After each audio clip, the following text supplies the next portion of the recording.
Hello guys, welcome back to our channel corporate Kahani. तो आज हम बात कर रहे हैं हायरिंग प्रोसेस ऑफ कैपजेमिनी की कि कैपजेमिनी में इंटरव्यू के बाद क्या क्या होता है। इन चीज़ों को हम डिस्कस करेंगे।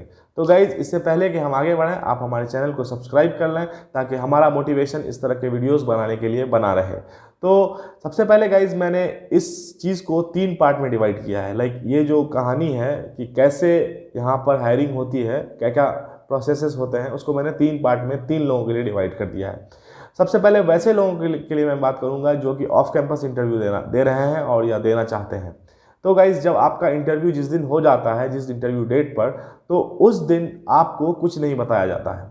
तो जो सुपर सेट लॉगिन पोर्टल आपको दिया गया है, उस पोर्टल में 2 से 3 दिन बाद आपको एक ट्रॉफी बनी हुई दिखने लगती है। तो आप इसे समझ जाएं कि आपका लेटर ऑफ इंटेंट आने वाला है, ऑफर नहीं। ऑफर की बात अभी नहीं होगी। तो गाइज, फिर आगे बढ़ते हैं और 10 से 15 दिन वेट करने के बाद आपके पास एक मेल आता है। उस मेल में लिखा रहता है सब्जेक्ट लाइन में लेटर ऑफ इंटेंट। तो अब उस लेटर ऑफ इंटेंट के अंदर क्या होता है ये जान लेते हैं। तो गाइज, उस लेटर ऑफ इंटेंट में कैपजेमिनी ये बताती है कि आप हमारे इस इंटरव्यू को आपने दिया है और आप इस जॉब में इंटरेस्टेड हैं, इसके लिए कॉन्ग्रेचुलेट करती है। उसके बाद बताती है कि आप जो है इस कंपनी में जब जाएंगे तो आपका जो डेजिग्नेशन होगा वो एनालिस्ट होगा, सीनियर एनालिस्ट होगा, वट एवर जो भी आपका डेजिग्नेशन होगा वो लिख देती है वहाँ पर। मोस्टली ये फ्रेशर्स के लिए होता है, तो एनालिस्ट या सीनियर एनालिस्ट इन दोनों में से कोई डाल देती है। और इसमें सैलरी स्ट्रक्चर भी डिस्कस कर देती है। और लास्ट में एक पॉइंट जो लिखती है वो काफ़ी इंपॉर्टेंट है। वो ये लिखती है कि इसको ऑफर लेटर ना समझा जाए। ये अगर आप ऑनबोर्डिंग में कोई प्रॉब्लम होती है, अगर आपका कोई डॉक्यूमेंट गलत होता है या आप नहीं दे पाते हैं, तो आप आपका कैंडिडेचर कैंसिल हो जाता है। इसके साथ साथ कैपजेमिनी यहाँ पर एक कैंडिडेट आईडी देती है। तो ये है लेटर ऑफ इंटेंट का असली मतलब, और इसलिए ये मेल भेजा जाता है अपने अपने होने वाले एम्प्लॉयज़ को भेजती है कैपजेमिनी। तो अब लेटर ऑफ इंटेंट को क्या होता है, आपको एक्सेप्ट करना होता है। आपको एक्सेप्ट करने के लिए 7 दिन का टाइम दिया जाता है। यानी 7 दिन में अगर आप एक्सेप्ट नहीं करेंगे तो फिर ये लेटर ऑफ इंटेंट जो है वो कैंसिल हो जाएगा। तो इस बीच आप उसको पढ़िए अच्छे से। उसके बाद उसमें जो जो क्लॉज हैं वो सब जानिए, क्या है नहीं है, आपको कैसा काम मिलेगा, कैसा रोल मिलेगा, सब चीज़ वहाँ डिफाइंड होता है। तो आप उसको पढ़कर 7 दिन के अंदर एक्सेप्ट कर दें। जब आप उसको 7 दिन तक के अंदर एक्सेप्ट कर लेंगे तो 10 दिन बाद या 15 दिन बाद आपको ऑफर लेटर भेजा जाता है। ऑफर लेटर के अंदर ही मेंशन होता है कि आप को कौन सी जगह ज्वाइन करनी है और किस डेट को ज्वाइन करनी है। इस चीज़ को ध्यान रखें। ऑफर लेटर के अंदर मेंशन होता है कि किस डेट को ज्वाइन करना है और किस लोकेशन पर ज्वाइन करना है। लेटर ऑफ इंटेंट में ये सारी बातें नहीं होती हैं। तो इस चीज़ के लिए आप लोग अश्योर्ड रहें और लेटर ऑफ इंटेंट में ये सब चीज़ें ना ढूंढें। ये मैं बस बताना चाह रहा हूँ आप लोगों को। तो गाइज, अब आगे बढ़ते हैं, उन लोगों के बारे में जानते हैं जो कि ऑन कैंपस है। अब ऑन कैंपस लोगों का क्या है गाइज, उन लोगों का जब कंपनी आती है 2 से 3 राउंड, जो भी जितने राउंड्स लेती है, उसके बाद ही डिसाइड कर देती है कि इन लोगों का सिलेक्शन हो गया है। लिस्ट बता देती है, लिस्ट लगा देती है एक्चुअली कॉलेज में। तो वो करने के बाद कंपनी ज़्यादातर जो आती हैं वो 4th ईयर के फर्स्ट सेम में ही आ जाती है।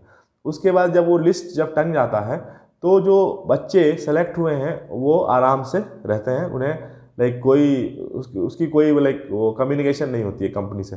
फिर जाकर वो ये जो कम्युनिकेशन स्टार्ट करती है कंपनी, वो करती है अराउंड सितंबर के टाइम। वो एक मेल भेजती है। वो मेल होता है यही लेटर ऑफ इंटेंट। इस लेटर ऑफ इंटेंट में फिर वही चीज़ें बताती हैं कि आपका डेजिग्नेशन क्या होगा, और आप इसको फाइनल ऑफर ना माने, और आपको क्या क्या पैकेज मिलेगा, क्या क्या आपको फैसिलिटीज़ मिलेंगी, ये चीज़ें बता देती हैं। तो ये हो गया ऑन कैंपस वाले की कहानी। अब हम आगे बढ़ते हैं। अब हम बात करते हैं एक्सपीरियंस्ड लोगों के बारे में। एक्सपीरियंस्ड का इंटरव्यू यहाँ पर कैसे होता है और क्या क्या होता है। एक्सपीरियंस का गाइज फाइनल HR होने के बाद जो है गाइज, जब वो सारा डिस्कशन हो जाता है कि आपको कितनी सैलरी चाहिए, आपकी प्रीवियस सैलरी क्या, सब पूछ पाछ लेते हैं और वो बोल देते हैं कि we can offer you this, इससे ज़्यादा नहीं दे पाएंगे, या फिर आप बोलते हैं हमें और दीजिए। तो फिर वो सोच समझ कर आते हैं आपके पास, और आते ही आपको एक लाइक वो भेजते हैं ब्रेकअप में गाइज वो मेंशन करते हैं, जैसे मैं स्क्रीन पर देख रहे हैं क्या आता है, तो वो मेंशन करते हैं कि आपका ये पैकेज होगा और ये मेडिकल इंश्योरेंस में होगा, ये सारी चीज़ें आपको मेंशन कर देते हैं। उसके बाद जब ये हो जाता है आपको बोलते हैं कि आप प्लीज़ इसको एक्सेप्ट करें। तो जब आप एक्सेप्ट कर लेते हैं तो गाइज इन लोगों का थोड़ा सा अलग है लेटरल्स के लिए फिर ये क्या करते हैं, कुछ दिन बाद वो लाइक डॉक्यूमेंट्स मांगते हैं कि आपका यहाँ पर हो गया है, कॉन्ग्रेचुलेशन, आप हमें ये सारे डॉक्यूमेंट्स दे दीजिए। तो अब सारे डॉक्यूमेंट्स लाइक मार्कशीट, डिग्री और जो एक्सपीरियंस है पिछले कंपनी का, रिलीविंग लेटर, सारी चीज़ें वो ले लेते हैं। जब वो ये सब ले लेते हैं तो उसके बाद आपको बोलते हैं कि can you please like check your inbox, और आपको बताते हैं कि आपका ऑफ़र लेटर आज भेज दिया गया है। ये लाइक 10-15 दिन का प्रोसेस होता है। उस ऑफ़र लेटर को जब आप लाइक ओपन करेंगे तो वहाँ पर एक लिंक होता है, उस लिंक में अगर आप जाएंगे तो ये सक्सेस फैक्टर का लिंक होता है। वहाँ पर आपको एक ऑप्शन दिया रहता है ऑफ़र जनरेटेड। ऑफ़र को आप खोलेंगे, वहाँ पर ऑप्शन आता है एक्सेप्ट। जब आप एक्सेप्ट कर लेंगे तो फाइनली आपको लाइक आपका पूरा काम हो गया। अब आगे की जो बात होगी, ज्वाइनिंग के लिए क्या क्या डॉक्यूमेंट्स चाहिए, क्या क्या ऑनबोर्डिंग के लिए डॉक्यूमेंट्स चाहिए, ये फिर एचआर आपसे कम्युनिकेट करता है।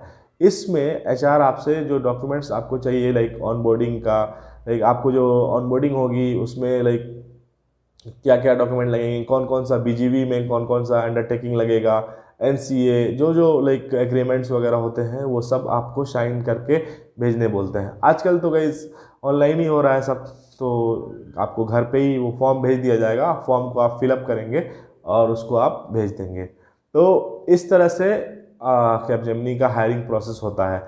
जैसे कि टीसीएस में होता है कि बहुत सारे एफिडेविट मांगते हैं, फलाना गैप आपका क्यों हुआ, ये क्यों हुआ, वो क्यों हुआ। ये सब पंगा इधर नहीं है, इधर थोड़ा सा सिंपल है मामला। तो ऐसे करके कहानी होती है। और वो एक चीज़ जो मांगते हैं काफ़ी इम्पोर्टेंटली, हमसे भी काफ़ी फोकस करके मांगा गया था, वो मांगते हैं कि आप जो आपने रिजिग्नेशन दिया है उस कंपनी में, प्रीवियस कंपनी में, उसका एक्सेप्टेंस मेल आपके पास है या नहीं है। तो आप जिस भी कंपनी में हैं, अगर आप यहाँ ज्वाइन करना चाहते हैं तो इस चीज़ का ध्यान रखें कि आप रेजिग्नेशन एक्सेप्टेंस मेल किसी भी हाल में अपने पर्सनल मेल आईडी पर ले लें, ताकि आप उसको अपने नए एचआर को, जो सीजी का एचआर है, उसको फॉरवर्ड कर सकें। तो इस तरह से guys off campus, on campus और लेटरल हायरीज को लाइक इंटरव्यू प्रोसेस के बाद इन चीज़ों से गुजरना पड़ता है।